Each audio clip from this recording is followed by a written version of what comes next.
জান্নাতের ৮টি দরজা। কোন কাজের ফলে কোনটি দেওয়া হবে?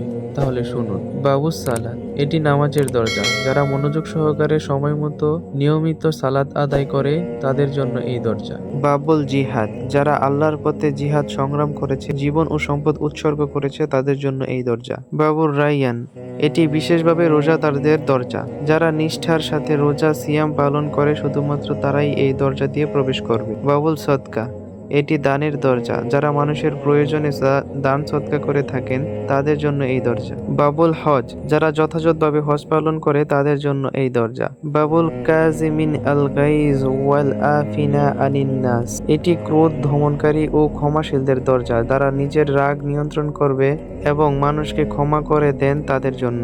বাবুল ঈমান, যারা ঈমান ও আকীদাকে দৃঢ় এবং তাওয়াক্কুলকারী তাদের জন্য এই দরজা। এই দরজাকে কেউ কেউ বিনা হিসেবে প্রবেশকারীদের দরজা বলেও উল্লেখ করেছে। বাবুল জিক্র, যারা সবসময় আল্লাহর স্মরণ, জিকির ও ধ্যান করে তাদের জন্য এই দরজা।